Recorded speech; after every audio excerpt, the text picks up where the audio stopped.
with Headlock D Podcast. Brought to you by Headlock Hot Sauce, where we discuss all things wrestling, food, fitness, and hot sauce. Welcome, ladies and gentlemen, to the Hanging with Headlock D Podcast. I am your host, founder and CEO of Headlock Hot Sauce, Darren Tompkins. I'm here with just another very impactful man coming to us from Canada. He's the second Canadian that we've interviewed for this series. Mike Chabot, tell everybody who you are, man, and thanks for being here. Hey, brother. Thank you for having me. Yeah, I'm Canadian, but now I live in Texas. Been living in the States for 6 years now. So what I do broadly for everybody to understand, I do mindset coaching and productivity coaching. My specialty is identity shifting. So through the years, I understood that in order to have anything that you want in life, no matter what are your goal, you need to become that person that have that. So in terms of vibration, in terms of identity, belief, purpose, and so much more. So that's what I do for people. I take them from where they are and I bring them to the identity needed to have what they want. And yeah, I'm loving it, man. So how did you get there for yourself to get that mindset? I'm big into this stuff, as you know. Read a lot of books, obviously. The two that I've been pushing on people lately is The Gap in the Gain and Die With Zero. And I'm sure you're probably familiar with those titles. Yeah, I mean, I did a video about The Gap in the Gain yesterday. My wife showed me the thing. I had another name for it, but she showed me that the book called it like that. I didn't read the book. It's funny. I have it on Spotify. Sorry, I saved it. I'm gonna watch it later. But it's a concept that I teach. I just had a different name with it. But how did I get into that? Damn, it's a long story, but I never really fitted in, and I've always wanted to be a millionaire. So the journey wasn't always easy. I dropped out of college at 19. I started being an entrepreneur, started doing all those things. But I had all those beliefs, even though I didn't necessarily wanted them from childhood or from teacher or from people that tell you that you won't make it. And I put a lot of pressure as a man in society that wanted to be successful. I was like, I'm going to be a millionaire by 25. And that's all I was thinking. So by 25, I was bankrupt. That's what happened. And I was in very toxic relationship. There's a lot of things that happened to me. But the thing is, I didn't understand why multiple failed relationship, why I couldn't stick to making money. Like I had very spurs of money. So sometimes I would be making a lot, then I would self-sabotage. Then I would be making a lot, then self-sabotage. But consciously, I was always like, I'm going to be succeeding. I'm going to be a millionaire there. And I was taking coaching. I was reading book. I was doing I have a lot of book. I have so many books. I have audio book. I had mentors. I had so many different things, but no matter how much knowledge and information I had, I couldn't achieve what I wanted to achieve. So when at this point of my life, I had to take a pause and be like, okay, I'm the person to blame for being bankrupt. I'm the person to blame for staying in those toxic relationships. What am I doing wrong? Because I know people that are millionaire. They taught me the way. I know people that are successful in their health, their family, their relationship, their money. So why am I not doing it? Even though I know I should be doing it, even though I know how to do it.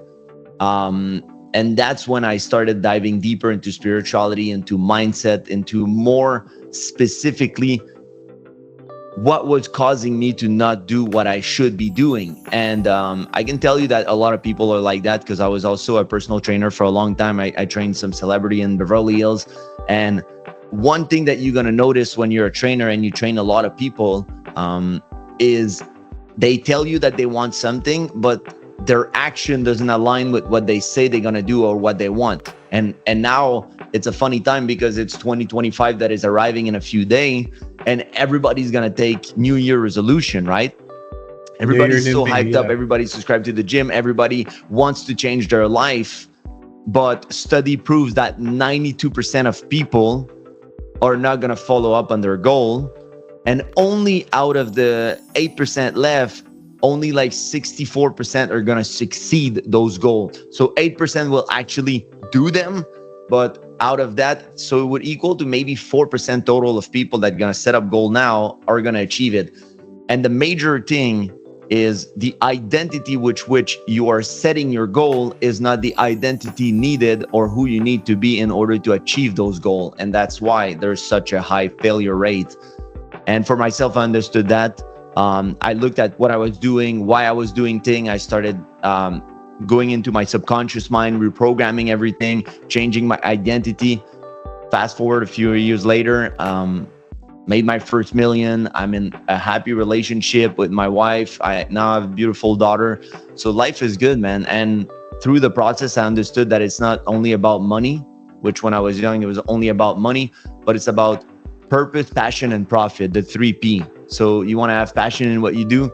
You want to have purpose, because if you only have passion, you might not be fulfilling as a man.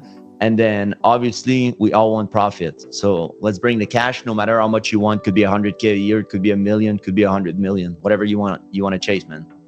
So what is your theme for 2025? 2025, for me, it was, I took a break in 2024. When I got my daughter, I left social media completely. I've been doing it for 12 years, almost 13 years. So I was just exhausted, burnt out creatively. So now I have the new brand. It's called Enhance. It's in the back. It's a productivity focus pill, supplements for your brain. I have Shilajit, best Shilajit on the market to enhance your health, your libido, your testosterone, everything, and your hormonal system. And I'm also I just launched it, the Men's Elite Society. So I'm going to be focusing 100% on guys and elevating them in this coming year. So for me, it's just diving back into work. I have everything else. I just took a break off work. I spent a lot of time with my daughter. I wanted to see her grow up. Like now she's almost 11 months. So 2025 for me is really building those two things in synergy. And yeah, man, that's the goal. Very nice. So tell the people, where in Texas are you right now? I'm in Austin, okay. Texas. And then where you are? I'm in Houston. Okay, Houston. Yeah, that's cool. Yeah, but we were talking about GoBundance earlier. There's a lot of GoBros out there. Everybody from David Osborne, Matt King. I mean, it's all focused. Might want to check it out, man, because you're definitely the right guy for it. Incredible networking. Everybody's wealthy and happy, and same pillars that you're living with. It's funny because like we talk about all the books. This showed up last night. Main Street Millionaire by Cody Sanchez. People send me books all the time from different mindset groups and all that kind of stuff. I'm like, all right, maybe I'll check this one out. How to make extraordinary wealth buying ordinary businesses. So that's cool. Yeah. So, it's funny. We said you were the second Canadian. The first guy is kind of a national hero, like a folk hero for you guys. His name is Mike Jack, and he's one of the world Guinness Book of World Record holders for eating spicy food. Carolina Reapers and all this crazy stuff, man. Just a little dude. But funny as hell to talk to, because that's how he makes his money. I mean, that's him. He travels around doing these eating competitions to get sponsorships. Yeah, he has a passion for it. And there's like when you really have a passion and you trust the universe. So there's a way to make money in everything now in 2024, like in 2025 where we're going to be, but there's a way to make money with anything, like especially online, especially like there's a niche for everything. So if you really want to make money in something that you're passionate about, you can. And there's always a few questions that you need to ask yourself is like, can I do it? Am I willing to do it? And am I enjoy doing it? So the thing is, for me, at some point of my life, to give you an example, I wanted to be an actor because I always like Suits and Nip Tuck and all those big shows. So when I moved to Los Angeles, I was like, I'm going to be an actor. So the first question was like, can I do it? Yeah, obviously. Am I willing to do it? Fuck no.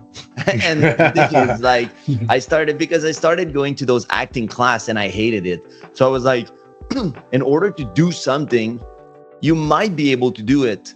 But the thing is, are you going to put the passion and the time behind? And like, for what I do coaching, I invested hundreds of thousands of dollars. I spent countless hours. Every day I study for 1 or 2 hour minimum. And it's a passion and I would do it for free. So the thing is, find a way that you can get paid doing something that you love and find your identity, find who you are. Like I know there's three types of entrepreneur. Like there's the artist, which is someone that has to be passionate about it. There's the entrepreneur, the pure entrepreneur that only like the drive and the money.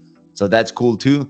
And the last one is more like the person that is building the business, like the person that is manually doing stuff. So building the back end, doing all the technology stuff. So yeah, man, know who you are, find what you want to do, and then there's enough money and abundance in this world for you to be happy, to have everything that you want. And one key thing, if you're a man listening right now, don't do the mistake of only chasing money and not taking care of your health, of your relationship, and of your happiness, because you're gonna be miserable. And I know people that have millions of dollars and they wanted to suicide because they felt alone. They don't have people to share. They don't have real friends, because they were all thinking about that hustle shit, the hustle culture that we brought. And man, think about so much more than that. Money is cool, but you want to build something bigger than that. Or they wasted their family time trying to chase the money. You know, now they're estranged from their kids and all that. Yeah, I'm there with you. Mm-hmm. Yeah, man, it's crazy. Like I was just thinking, like yesterday I was with my daughter and we were just cuddling, and I'm just like, imagine that anything could happen. Like let's say you grind for the next 5-10 years and you don't really spend time with your daughter or whatever, and then she dies for an accident or anything. Like you think that the money that you stacked up is gonna get back the time that you missed with your daughter or anything, like, or it could be your health that is impacted and then you can't travel, you can't do anything. So the goal is to enjoy the journey and the goal. But at the end of the day, you don't even know if you're gonna be happy on that goal that you set. So you better enjoy the journey before you reach it and you're like, oh, that's it. No doubt, no doubt. So you're in Austin. Let's talk about diet and exercise for a bit, man, because we're a very fitness forward company. Foodies, fitness, fans of pro wrestling, and hot sauce are kind of our marketing verticals. What's your kind of day to day? Are you in training right now, or as we get through cycles? Right now, I was 2 weeks off. I pulled my lower back, but normally I'm gonna train between 4 to 5 times a week, depending how I feel or what I'm doing, including stretching. I've been eating clean for years, man. Like for me, it's a lifestyle. I don't feel like nourishing my body with trash. It's like my body is a temple, and I tell everybody, if you're a guy and you like car and you had a Porsche 911 Turbo S or you had a Ferrari, you think that you would not wash it? You think you would put the cheap gas in it? You think that you would like treat it bad? No. So your body is unique, and I want to live as long as I can and be functionable as long as I can. So I know that taking care of your health and training and working out and eating the right food and the right supplements. And that's why I have also my brand that is about longevity and brain health and all that stuff. So it's very important for me. I don't drink alcohol. I didn't drink since I'm 24. I'm gonna have sometime one drink a year or whatever. I don't really enjoy casual drinking. Put across a long time ago. All that kills your brain. So for me, temporary pleasure, that you think you can't have fun without the alcohol or all that stuff. I don't really have this fear of missing out. I can have a lot of fun even if I'm sober. And yeah, man, I feed my body with what's best. Organic stuff, like the good stuff. I mean, Austin is a very foodie town, as Houston is. Is it just the circle of friends you're keeping that keep you clean? Or, I mean, because you can really go all out food-wise. The thing is, so it's about you taking a decision. And there's a book that is called Atomic Habit. And one cool thing that he talks about changing habit, but one cool tips that he gives that is very, very profound about changing identity is like, let's say you want to quit smoking or you want to quit drinking. You're not saying, no, I'm trying to quit, or no, I'm trying to stop drinking. You have to say, no, I don't drink, because there's one identity that is drinking, trying to stop. So you're wanting to drink, but you're trying to stop. And there's one identity that you should be, that is, no, I'm not doing it. So for me, it's it's funny because there's so much pressure to drink in this society. I can tell you, like, when I stopped drinking, it's like people like, oh, it's because you want to be fit, or it's because you want to have abs, or it's because like, oh, come on, just one drink, take a shot with me. Nah, bro, it's because I care about my brain. That's the thing, man. It's like if it's not good for me, I don't necessarily want to do it. I don't say that I'm never gonna party, or like if I go to a festival once a year, I'm not gonna go all out. But the thing is, on a daily, I want to be as healthy as possible. And once you start saying no, for me, it's just easy. So even if people eat whatever, I'm still going to eat the good food. And even if everybody's drinking, I'm not going to be drinking. Like, I went to a Christmas party and everybody was drinking, and I don't feel the need to drink because it's been so long. And for me, I don't drink. So yeah, man, that's my identity. Like, and it's serving me good.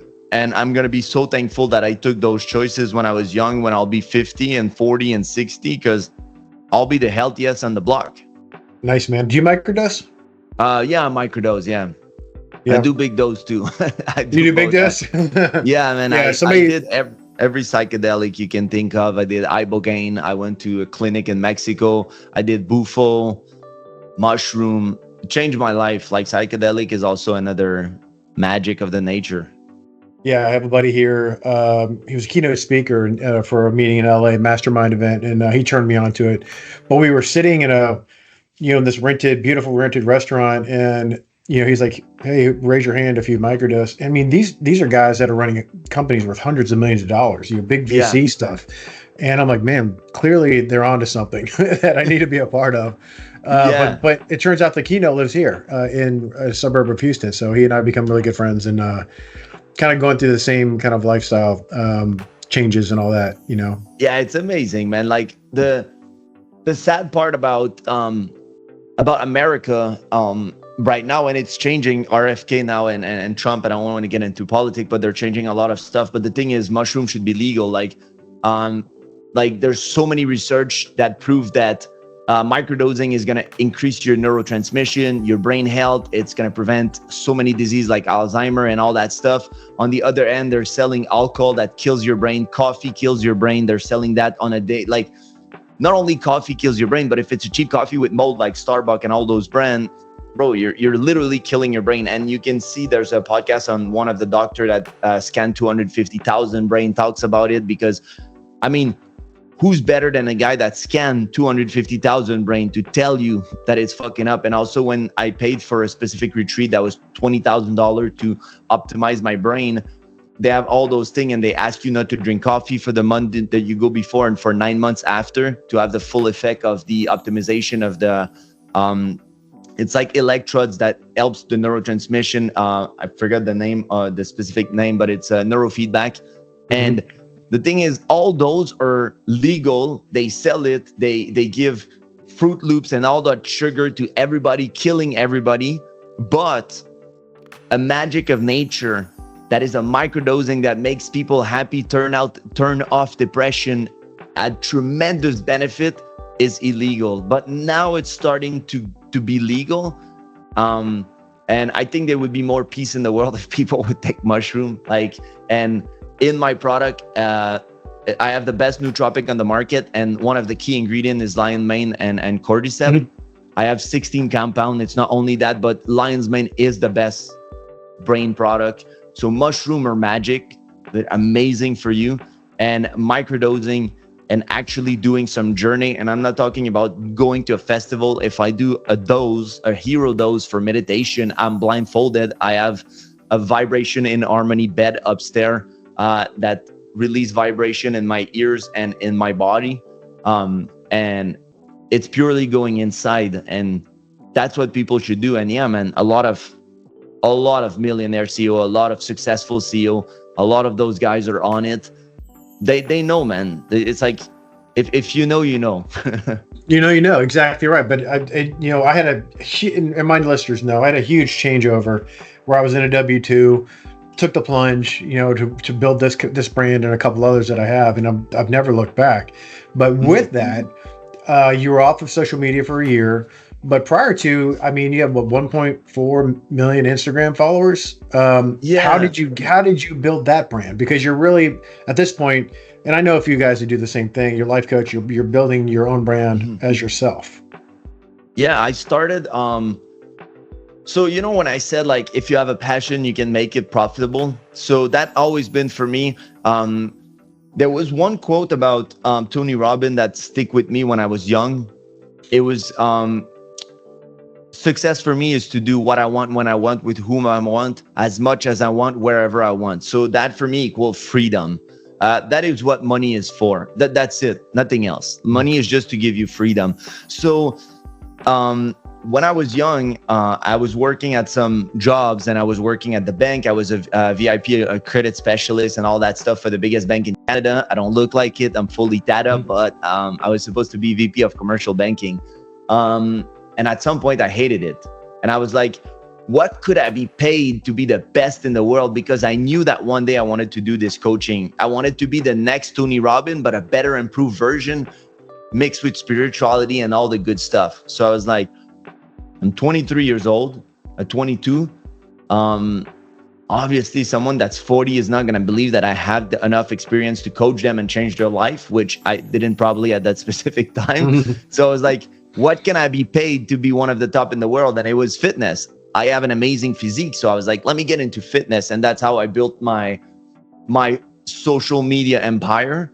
And when TikTok released, I was like, let me get on TikTok, got 4 million followers within 4 months. And then obviously, in order to do that, I was posting between 3 to 6 times a day. So I burnt out myself. That's how it happened. And then now I didn't really do social media since 2022. Like at first I took a break, came back, wasn't enough, took another break, came back.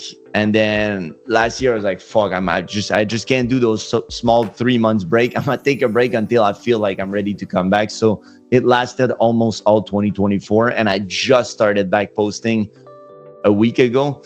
So the thing is, you're doing it all yourself, or do you have an assistant or anything?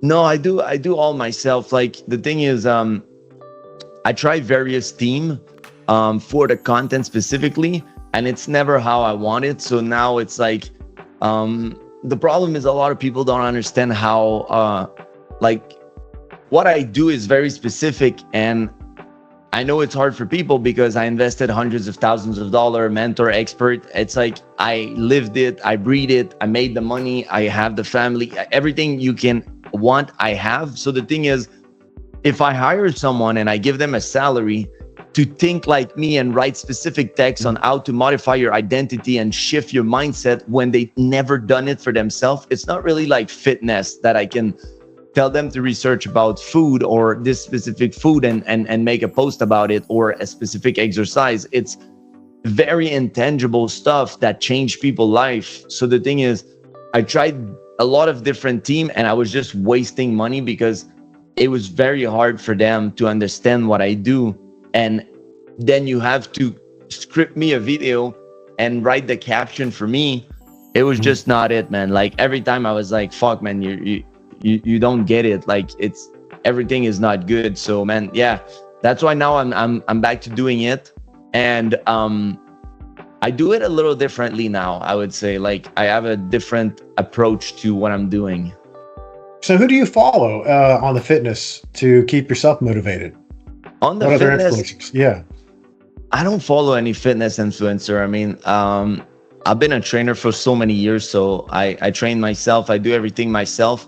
But I would say like the motivation is doesn't really exist. It's like a fancy word that people use for like a short term of like, oh, I want to do something. But the thing is, you need to take habits and do it for a long time. And it's not like every day I want to go to the gym. Like nobody's like that. Like you won't be motivated to go all the time. You just go because you know it's good for you.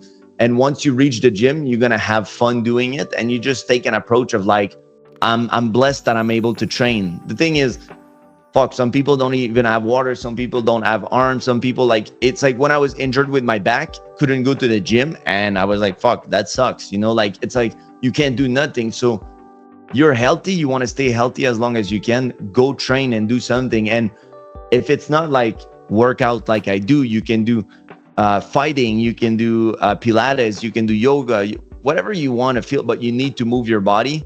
And I would, like following people that do it would be a great way. I don't really need anything of that, like, because I've been in training since I'm 15 years old. So, yeah, man, I do everything myself.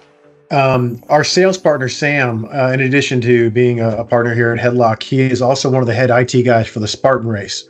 And that's coming in March to Houston. And it's like a whole big weekend piece of it. And usually it's like one-offs. I haven't done it in years. I think 2012 was the last time I ran. Do you do anything like that to kind of put a goal out there? God damn it, man.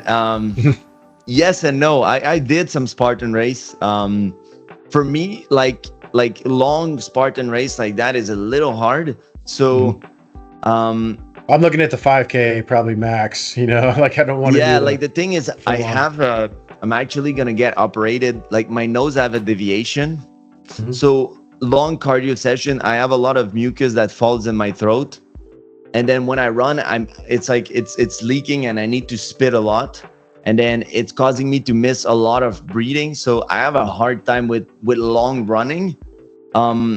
Like cardio, like itself, like I can play tennis for 3 hours, I can do stuff like that, but just running, for me, it's like, it's hard. I did hikes, like going on a hike for 9 hours, I did, and I don't get fatigued. Like I'm fatigued after 30 minutes, but I can maintain it up to 9 hours. But specifically running and doing the Spartan race, sometimes it's hard for me. But yeah, man, I still love to do it. Yeah. Yeah, I don't really run it for anymore. A long time. Yeah, I don't really run anymore. I just do walking for the cardio. As you get older, you use what you've got, right? And I'm just like, I was really strong runner forever. I was just naturally really good at it, long distance, and it's just like, now I just don't even want to do it anymore. So for myself and my wife, it's always weights. For 4 days in the gym. Yeah. So let's talk food real quick, man. So where's your go-to spot in Austin? We like to talk about local flair. Yeah, if you're gonna take a date night with the wife. Damn, we didn't explore so many restaurants. Like, I've used restaurant in my life. Like, I was a time that I was going 3 times a day for a year. So I eat a lot at home because a lot of restaurants put like bad seed oil and all that stuff and gluten, and it makes my body react. So I don't like it.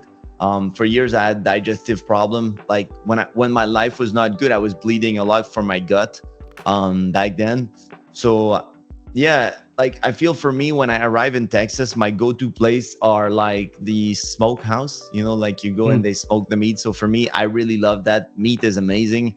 And it's just like, it's not even fancy, man. It's just a little meal. Like we tried different places that are like, one of them was really good. It was mixed with a gas station, a little bit south of Austin, was cool. We went one downtown. So I tried those restaurants. We tried some breakfast place, but we didn't do any fancy restaurant yet or anything like that. Like, so I would say that I went to a bunch of little smokehouse, like tried meat from Texas. Well, so smokehouse, right? I mean, Canada's known for smoked meats. That's kind of a big mecca. How's the comparison for you? No, they're like, I would say that Canada has the best, like Montreal. I'm from Montreal specifically. So Montreal has the best restaurant. Like, it's like, if you like food, like Montreal restaurant, breakfast place, everything is so much better in terms of like food restaurants. That's why I abuse it. Like, the only place that was coming close to Canada, I would say, was Los Angeles, like Beverly Hills and all those places. They had so many good spots. Florida, Miami, and all that stuff was trash. Most of the restaurants in Miami are trash service, abusive people with the tip, like 20% on the bill, and they ask for another 20%, and they give you bad service, and the food is not good. It's more like a reputation of drinking.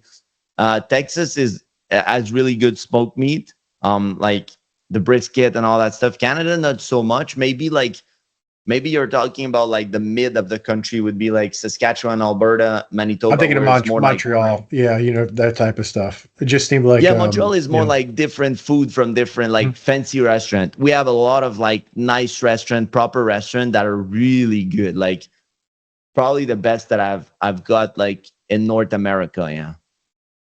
Nice, nice. Okay, so we're kind of coming to the point where I would like you to. I asked all my guests if you could give yourself a piece of advice when you were younger, whether it's professional or personal. What is it? What's always in your pocket that you like to hand out as Man, every time like there's a young guy that it kind of be like me that comes and they want to be rich and all that stuff. I'm like, first, take your time, like enjoy the process and stick to something. So I think the biggest thing that made me go bankrupt was the FOMO, so fear of missing out, because you don't really know what you want to do, and everybody's gonna come and tell you. And I have a video that is free that people can watch online about that. It's the stage of an entrepreneur, so it's uninformed optimism, and then it goes to a few stage. But the thing is, at the beginning, when people tell you something, you're uninformed about the project, about what you need to do specifically to get rich in that specific field.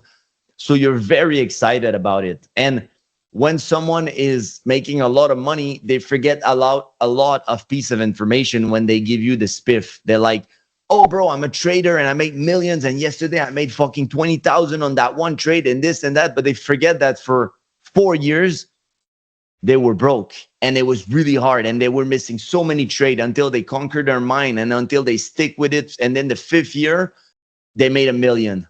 But when they talk to you and they tell you like, oh, Mike, I made like 50,000 yesterday on that trade, you get so excited. Oh, trading must be the shit. That this is it. I'm going to become. And then you go and you jump into all those projects because you're in a rush to be successful. And I'll talk specifically for men. Society has so much pressure on us. Like the thing is, that's why there's so much suicide, because we need to provide, we need to be that big shot. We need the car, we need the girls, we need everything, and we need it yesterday. And now more than ever with social media, we see all those things. Most of it is fake, by the way, guys. Everybody supposedly makes hundreds of thousands a month on social media.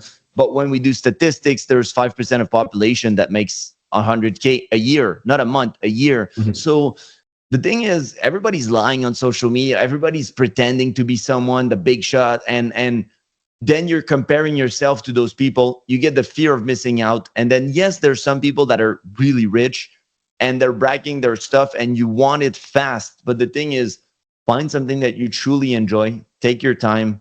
You'll get there. Like, you'll get there. If it's something that you really want, you'll find a way and you'll get there. Don't worry about it.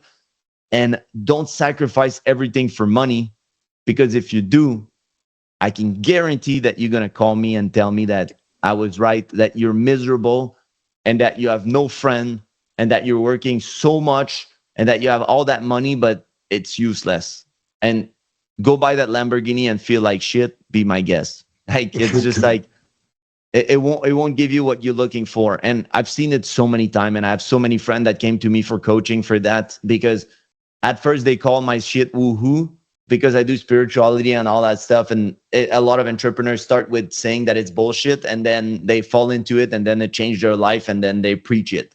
So it's like, it's a funny thing to see, man. And I'm there for it. I love helping people. I love changing people's life. And I received a text yesterday from one of my friend and clients. I started coaching him. He's a multi-millionaire, and he was always like taking like the inner circle 50,000 coaching. He was taking business coach, 100,000 coach, like all those things. And I was like, bro, you don't need more information. What you need is me. You need mindset. And yesterday he texted me and he was like, bro, you changed my life. I'm so grateful. Like, thank you very much. He's like, honestly, I'm so successful. I never realized it, and I didn't appreciate it, and now I can see it. And like, I just changed his complete identity and mindset and belief. And when I have those breakthrough with people and they realize that there's so much more, it's just beautiful, man. That's why I do what I do. And that's what I would say to people. Most of the time we rush too much because we want everything right now. We're the microwave generation. It's 1 minute to get your food in microwave. It's too long. It's too long. Yeah, that's beautiful and perfect advice, man. This has been a real pleasure, bro. And like I said, I need to stay in contact because you and I are along very similar paths with the way we do things. Who do you think should be? Do you think would be a good guest on this show? Good guest on the show. What type of guest would you like to have?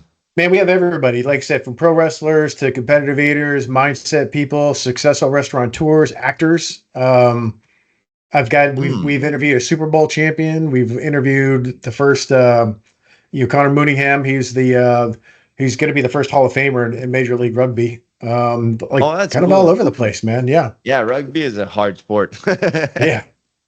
Fuck. Those are real men. That's a good question. I would need to check, who would be a good fit in my Instagram. But depending if you want someone that do coaching like me or different type of coaching, but yeah, I can send you some names and you can reach out for sure. We're all over, man. It's all about having fun and getting a good message out there, which you have absolutely provided today. So really, really thank you for that. Well, glad to be there with you on this Friday morning, brother. Thanks for having me. And for sure, let's stay in touch. You can just send me an email and I'll shoot you my number and we'll stay in touch. Perfect, man. Perfect. Hey, I hope you have a great holiday, New Year. I mean, we're still trying to figure out what the next week looks like, Yeah, man. Have a beautiful day. All right, you too. Bye. Thank you. Bye. We hope you've enjoyed this championship match.